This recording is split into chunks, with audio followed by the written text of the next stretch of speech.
meeting recently. One of my great joys in this role is I'm a governor at one of the Methodist schools in the area, and it was mentioned, and you probably don't know if you know this, the year sixes currently who have just sat their SATs, they were the children in reception when the lockdowns happened. Incredible, isn't it? Because it was a conversation all of a sudden about, I wondered what the effect would have been. Because of course, Obi's a reception at the moment, and this is when you do your learning to read, your learning to write, phonics, things like that. And that's pretty foundational learning, isn't it? But yeah, these are the children doing their SATs now, and you're there thinking, wow, was it that long ago? The pandemic, that was last Tuesday, wasn't it? You start, it doesn't feel, it feels both. It feels a long time ago, but also no time ago at all. Because, it's the thing about that whole season, it doesn't really feel like history. It feels like something we collectively agreed to politely not bring up again. We were quite happy to let it go. Like a group hallucination we're all too polite to go back to. And me and Becky recently went back to where we used to live when we were in those lockdowns, and we went off to ministerial training. And it was amazing looking around, walking about and sort of saying, oh, look, that's still there. Go there. If you haven't done that when you go back to where you used to live, oh, it's still there. That's still the way it was. As if the entire street has been patiently waiting for you like a loyal Labrador. And they go, no, isn't it? It's just how we remember it. But the thing you most remember is the time then. So when we were walking around, we were remembering the lockdowns. We were remembering how things were and how radically different life was. And it's strange, it feels like you're remembering a period of time more than anything else. When the lockdowns happened, me and Becky, we just got married, and I can remember what it was like then. We were 2 meters apart, no contact, sanitizing like we were all diffusing bombs. And then the lockdown started for us. So, to be fair, I think me and Becky have been trialing 2 meter social distancing before it was cool. Lockdown hit, we thought, finally, the government regulations has caught up with our marriage. But you remember how quickly everything changed. In the space of 24 hours, everything changed. I get a letter, I'm not to go here, I'm not to go there, not to do this. Stern warnings, absolutely. And for a while, it felt like this would just be the new normal. It went on, because I think there was that period where we all thought this will be a few weeks. And then it went on for over a year, and I think we all started having that question of, is this maybe just life now? This is what life will be like. We'll all social distance for the rest of our lives and wear masks. And it really did look like, this is it. This is a permanent state of life. I remember when Boris Johnson announced the lockdown, we were just driving back from Becky's sister's, and we did what any, I think, sane person does. We thought, well, we'll pop into the local co-op because, lockdown's one thing, but obviously we need biscuits. So, priorities. And I went to look into this local, it's just one of those smaller co-ops. Went in to look at this local co-op, and it looked like a low-budget apocalypse kind of thing. The shelves were bare, things were askew, and the man behind the counter was looking at me as if I was one of the infected. It was such an odd experience. And there was no pasta, there was no tins, frankly there was no dignity. It had all gone, it had all disappeared. And the weird thing is, after I paid for my things, what limited bits they had, I managed to grab something, I paid for it, and there was a weird moment between me and the man behind the counter, as if, I don't know if we'll see each other again. But good luck to you. And it's a very British thing to do. A week later, because I think we all sort of went into lockdown thinking this will be a few days. This'll, it'll blow over. And then eventually it goes on long enough that you go, well, we all need a good shop again. We need to get supplies. And that moment came about a week after that. And so I went to our local Morrison's, which was our nearest big store. And there was a queue. It was a proper queue. We queue very well in this country. But because it had to adhere to 2 meter distancing, it went around the back of the building. So you couldn't see where it ended. You saw people disappear like to infinity and beyond. It just sort of went. And so you're going and you're following this huge queue to go around. Everyone masked up, everyone 2 meters apart, and everyone waiting for instructions from this unseen authority figure at the front of the store. And I remember thinking, this is it. This is civilization now. This is how I shall do my shops from now on. The slow moving pilgrimage to aisle 3. This will be it. And what struck me wasn't maybe the atmosphere, because that was something at the time.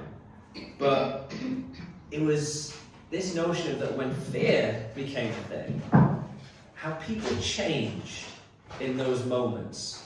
Some for the better, some for the worse.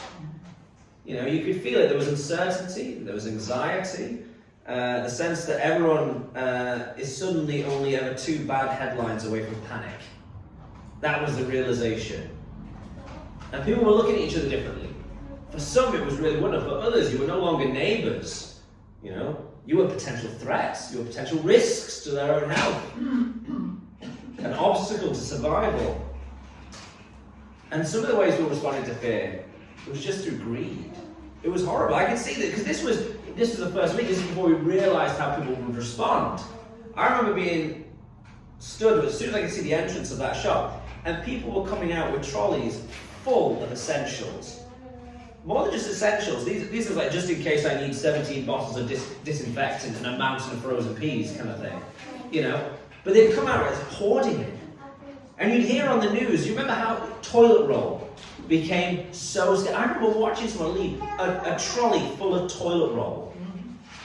And I looked this up to try and remind myself of how this works. Some people bought the toilet roll and they would buy a 72 pack of Andrex, which usually costs £27, and they were found to go on eBay for £99. And people were buying it because they were that desperate. Some people, when confronted with fear and anxiety and people's struggles, thought they could make some money off it. Toilet rolls, of all things, became a luxury item. The one item in the house you don't want to be a luxury item. Quite frankly, at that point, as a nation, we were touching cloth. We were really struggling. But what was fascinating and almost disturbing was how quickly people's priorities shifted through the pandemic. How fast generosity gets edged out and survival feels just personal, as in, well, you know, I could help you, I could just take my fair share, but I need to look after myself. I'm the priority, not anyone else. And I will take more than my fair share, because that will serve me. We lost all this idea of we're all in this together, and somehow this idea of me first. And I remember thinking, is this just what people are when things get hard? Is this what we revert back to when things get difficult? When pressure, risks, and all these anxieties rise, is that all that comes out of us? Self-preservation, scarcity thinking, looking after number one. Because it makes you want to say something to these people. You couldn't do it at 2 meter distance, but you want to go up to them and challenge them and say, were you never taught what it meant to share? Were you never taught basic human kindness? You know, basic humanity even. You want to pull them into church and just sit there while we have a word, you know? You really want to set them straight. And it's into that kind of world, into crowds like that, with that kind of fear and that kind of confusion and self-preservation, with instinct kicking in, that's where the setting of almost the Gospel of Matthew in chapter 9 really is. The idea of me first. The idea of my needs above yours. The idea of self-preservation is king. Because Matthew tells us that when Jesus looks at the crowd, he doesn't see what we tend to see. You know, he doesn't see inconvenience. He doesn't see threat. He doesn't see competing for resources, as is a very human thing to see. But he sees something entirely different. Jesus sees a people being harassed. He sees those people who are helpless. He sees a sheep without their shepherd. Someone who's gone astray. I could look at these people around the queue and vilify them in my mind, as I think most of us did. But Jesus looks at them and goes, you have wandered from the shepherd. You're a sheep without a shepherd. And he does something even more incredible than that, even more startling than a diagnosis. He then sends his people as an answer to it. The diagnosis, you're a sheep without a shepherd, so I'm now sending my people to help shepherd. And perhaps that's exactly why Matthew tells us, when he saw the crowds, he had compassion for them because they were harassed and helpless, like sheep without a shepherd. It's a striking picture if you try and imagine it, because Jesus is looking at the exact same crowds everyone else is, but he sees something different. He doesn't see the vilification that we'd all see. He doesn't see the economy in that way. He doesn't see what is natural. He sees something deeper. He doesn't see annoying people. He doesn't see a problem that needs to be solved or an opponent that needs to be defeated. He sees sheep. That's it. People who are lost, people who are frightened, people who don't know where to turn. And if we're honest, that's exactly what many people looked like during those COVID years. They were very lost. We didn't know what was coming next. We didn't know the direction we were going in. And I think we really, as a nation, as a world even, felt like sheep without a shepherd. Those who lived with fear and anxiety, we can judge them, but they needed a shepherd. They needed help. Those who felt isolated or lonely, they needed a shepherd. Those who lost loved ones in that pandemic, which I think is a good number of us, they needed a shepherd. And even those who responded badly, even those who hoarded, who exploited others and only thought of themselves, they needed a shepherd. The answer was always the same. Because sheep don't become less lost because they're going in the wrong direction. They're still lost.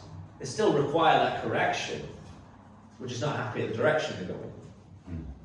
In fact, one of the most remarkable things we discovered during those years was just how much trust matters.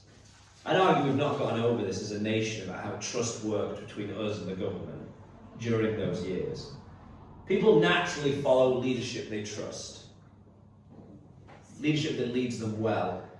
But once that confidence disappears, we all tend to want to ignore them. We don't trust them anymore. We begin doing what's right in our eyes rather than what they're telling us to do. And suddenly everyone becomes their own shepherd. And despite what we might preach in the world today, I think when you become your own shepherd, I think that's a dangerous place to be. As Becky and I walked around our old neighbourhood a few months ago, we laughed because the streets seemed to bring back very different memories depending which part of the lockdown you were remembering. So we go to somewhere and go, oh, do you remember when we couldn't even get in there? Do you remember when we social distancing just wouldn't allow it and we had to do without that bit there? And then you'd walk a couple of metres down the road and say, oh yeah, that's where everybody went for the eat out to help out. Where we all crammed into one building to all have takeaways and restaurant food that was paid for by the government. And you suddenly think, yeah, how different were those two worlds that happened in such close timings of each other?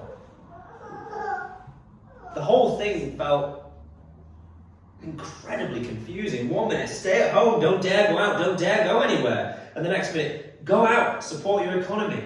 Go into those places that we've been telling you to avoid for so long. And by the end, many of us were simply exhausted. We grew tired of it all. We stopped listening, we stopped trusting, and especially when we started seeing people driving great long distances to test their eyesight, or people having parties. I'm not sure I trust this anymore. We felt done with it. You go to the last lockdowns and mirror them to the first ones, very few people were keeping to the rules that they had to. Not unless someone was actively there imposing them. Many people had given up, they'd lost trust in the people supposedly leading them. They've become shepherds of themselves. And the Bible's always understood this sort of thing. Again and again throughout Scripture, God's people are described as sheep, not because sheep are majestic or impressive in any way, but because sheep inherently need guidance. Naturally, sheep need guidance. Sheep will need that shepherd figure to lead them, to protect them, to look after them. Without a shepherd, the sheep wander. They go away. Without a shepherd, sheep are vulnerable to attack. Without a shepherd, sheep will eventually get themselves into trouble. Which is why Jesus' words in Matthew 9 are so important. He doesn't merely feel sorry for the crowds, which he could easily do, but his compassion moves him to action. Verse 37 says, "The harvest is plentiful, but the workers are few. How many churches have felt that over the years? The harvest is plentiful, but the workers are few. But notice what Jesus doesn't say. Jesus doesn't say, well, the crowds are hopeless. The world is beyond saving. He doesn't say, look how terrible everyone is. Oh, isn't it terrible? No, he says the harvest is plentiful. There is so much we can be doing. In other words, Jesus looks at a broken world and doesn't see hopelessness, he sees possibility. He sees the opportunity for transformation. He sees a people who are worth loving. He sees a people who are worth pursuing. He sees people ready to hear good news. They need it. Like in the pandemic, we needed some good news. And then in chapter 10 of Matthew's Gospel, he does something extraordinary. He sends out his disciples. He doesn't just diagnose the issue, he comes with a solution. The answer to sheep without the shepherd is the shepherd sending shepherds. That's the answer. Not perfect people, not experts, not celebrities, ordinary disciples. People like Peter, who the Gospel shows says the wrong thing time and time again. People like Matthew, who was a tax collector, the worst of the worst in that society. People like us, and the less said about us, the better. So, what are they sent to do? Jesus says in Matthew 10, verse 8, heal the sick, raise the dead, cleanse those who have leprosy, and drive out demons. So it's not a low bar he's setting. He's sending them out to do some pretty incredible things. And we can break those words down. Because in other words, he says, go into the places where brokenness reigns and bring the kingdom. Go where sickness has robbed people of hope. Go where sin has isolated people from the rest of the world. Go where evil has taken root. Go where everyone else is afraid to go. And bring life. Bring hope, bring restoration. And I heard a sermon recently, it was wonderful. David Holt, I think his name was, he was a former chair of Methodist Evangelicals Together. And he was talking about Methodists got their name Methodists because we're very methodical. Everything had its method in how we went about the Bible, how we did things, our mission. We were very methodical people, so we got the name Methodists. He said, but Methodists were also known for being mad. He said, you've heard the expression, there's method in the madness. He said, we need to put madness back into the method. And he spoke about, there's a part of John Wesley's journal, he showed it to me, where John Wesley says, as a preacher, I'm going to become more vile. How many Christians do we see say, Lord, make me more vile as a person? And the reason for it was John Wesley, the Anglican church around him at the time, saying, oh, that's not where Christians go. That's not where we go. No, we wouldn't dare go to a place like that. Oh, the riffraff. We wouldn't go there. What a vile thing to assume. What a vile thing to consider. And John Wesley said, I am going to be more vile. I will go into those places that you said is mad to go into. I will go to those people you have said it would be vile to go to. I am going to be a vile preacher. Ooh. And that's a challenging message for us today, to be sent to those kinds of places. Places that might be considered vile, to people who might be considered vile. Say that's where the harvest is plentiful. So it's very easy to sit at home, and I do this when I'm talking to myself or anyone else, it's very easy to sit at home and watch the news and shake your head and go, God, what in the world? It's easy to look at society and go, what is happening to these people? What is going on with these leaders of the world? We can become despondent. We can look at them and judge them and think, you never taught right from wrong. Basic human decency. Does nobody care anymore? But Jesus doesn't just call us to complain about lost sheep. He calls us to go after them. At our church council recently, this past week, we were discussing how many people feel nervous about working with children and young people today. And I think that was right, to books. I think it's true. I think there's a lot of fear around being near young people. And we hear about so many of them feeling like they need to carry knives today. And it's understandable why we'd be afraid of that. How so many children and young people can grow up without so much discipline maybe, and turn so violent, and think, yeah, I see the fear. The world can feel very intimidating, but mission always involves risk. Matthew 10 does not permit fear to become our master, but rather Jesus sends his disciples towards the very people that need him most. And isn't that what our Lord's always done? After all, Jesus moved towards us. We were the lost sheep. We were the ones who had gone astray. We were the ones who were once without hope. And yet the Good Shepherd came looking for us, and now he sends us. Perhaps that means that children and young people, perhaps that means family who aren't aware or have no church background, maybe it's them. Perhaps it means neighbours that nobody's noticed before. Perhaps it means others in our community that everyone else has written off. Because the goal isn't simply to make society slightly nicer. The goal is to bring people back to the shepherd. And I love how Jesus finishes his instructions in Matthew chapter 10, verse 8. It says, freely you have received, freely give. We don't do this to gain something for ourselves. We don't do this for recognition. We don't do this because people deserve it. We do it because Christ has already given everything to us. We have received his grace freely. We have received forgiveness freely. We have received life freely. So now we must offer Christ freely. And perhaps instead of looking at our world with frustration, we need to look at it the way Jesus did. Not with anger, not with despair, but with compassion. Because all around us there are sheep without a shepherd in this world. And the Good Shepherd is still sending his people out to bring them home. Churches get lost. I went to a meeting not long ago, maybe last year now.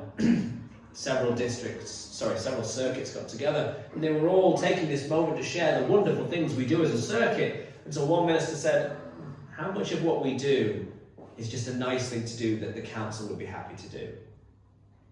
And how much of what we do is something only a church could do?